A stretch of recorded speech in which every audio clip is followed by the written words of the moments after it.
আমার খুব ইচ্ছে ছিল আমি হব এয়ারফোর্সে জয়েন করব, কারণ প্রথমে প্যাশন ছিল, এখন আমি প্যাশনের সাথে সাথে professional actor. Bread and butter, মানে এটা দিয়ে আমি পেট চালাই। গেম খেলার বাতিক আছে, কল অফ ডিউটি খেলি।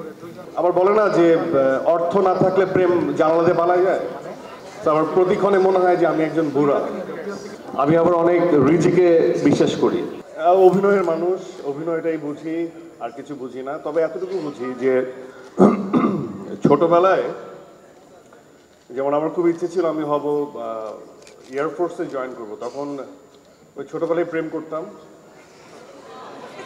প্রেমিকা বলল যে না, আকাশে উড়লে তুমি পড়ে মরে যাবা, তো এয়ারফোর্সে জয়েন করা যাবে না, বড় জোর তুমি আর্ম ফোর্সে জয়েন করতে পারবে। দেন আব্বারও ইচ্ছে ছিল আর্ম ফোর্সে জয়েন করব।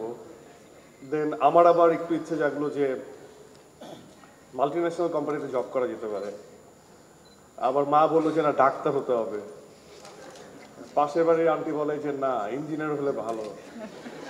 কত মাথার কত বুদ্ধি, কিন্তু শেষমেশ হয়ে গেলাম হচ্ছে অ্যাক্টর। তো আমার কখনোই, আমি ছোটবেলা থেকে দেখতামও না, জানতামও না যে আমি একজন অ্যাক্টর হব। আপনারা ডিপ ইনসাইড নিজেকে জিজ্ঞেস করবেন যে কোন বিষয়টাতে আপনারা বেশি মনোযোগী হন বা আরাম লাগে। তো আরাম জিনিসটা অনেক বেশি ইম্পর্টেন্ট আমার কাছে মনে হয়। আমি পড়ালেখা শেষ করে সবকিছু করে অনেক হোপ নিয়ে আমি হয়ে গেছি অ্যাক্টর, যেটা আমি কখনো ভাবিই নাই যে আমি অ্যাক্টর হব। বাট যখন অ্যাক্টিং বিষয়টা আমার মধ্যে সেই জিনিসটা আসে এবং আমি সেই বিষয়ে অনেক সিরিয়াস থাকার চেষ্টা করি, কারণ প্রথমে প্যাশন ছিল, এখন আমি প্যাশনের সাথে সাথে প্রফেশনাল অ্যাক্টর। সো দুই জিনিস।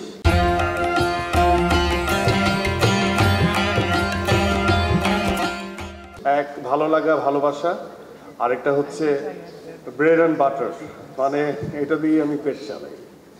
কোনো ব্যবসাও করি না, কিছুই করি না। যখন যে কাজটা করবেন অনেক মনোযোগ নিয়ে করবেন। আমি যখন গেমস খেলি, আমি একটু গেম খেলার বাতিক আছে, কল অফ ডিউটি খেলি। আমার ছেলেও খেলে। হ্যাঁ, PS5-এ খেলি, আগে PS4-এ খেলতাম। আবার আমার গাড়ির প্রতি খুব নেশা আছে। ওল্ড স্কুল গাড়ি আমার খুব পছন্দ। গাড়ির নিচে যে গাড়ির প্রত্যেকটা জিনিস আমি বলতে পারি। আমি গাড়ির অনেকে জিজ্ঞেস করার। সো আমি যে কাজটাই করি যখন একটু মন দিয়ে করার চেষ্টা করি। আমি কথা খুব ভালো বলতে পারি না, আবার অভিনয়টা একটু চেষ্টা করি। সো উপদেশমূলক কথা না, বাট আমি বলবো যে ছোট ছোট বিষয়, মানে এটা প্রেমের মতো, কাজের ক্ষেত্রেও প্রেমটা থাকাটা খুব জরুরি। আবার যে আবার বলে না যে অর্থ না থাকলে প্রেম জানালা দিয়ে পালা যায়। সো যেটার মধ্যে প্রেম আছে কিন্তু সেখান থেকে কোনো কিছু আসছে না, সেই প্রেমটা আবার দীর্ঘক্ষণ রাখা উচিত না, জবের ক্ষেত্রে আর কি। আবার অনেকে ইমোশনাল অফেন্ডেড ফিল করবে যে আমি আসলে প্রেম নিয়ে বলতেছি যে তোমরা আলাদা হয়ে যাও। আর আমি সবসময়ই, আমি যখন ঢুকি তখন আমি একটা খুব ওয়ার্ম ভাইব পাই এই বয়সের মানুষের কাছ থেকে।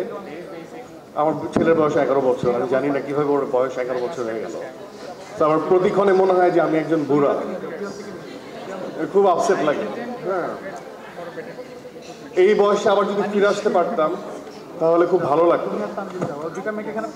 ওই একজন জিজ্ঞেস করছিল যে ভাইয়া রাফিকে দেখে যে রাফির সাথে আমার কাজ কবে আবার আসবে। তো আমরা কেউ জানি না। আমি আবার অনেক রিজিকে বিশ্বাস করি।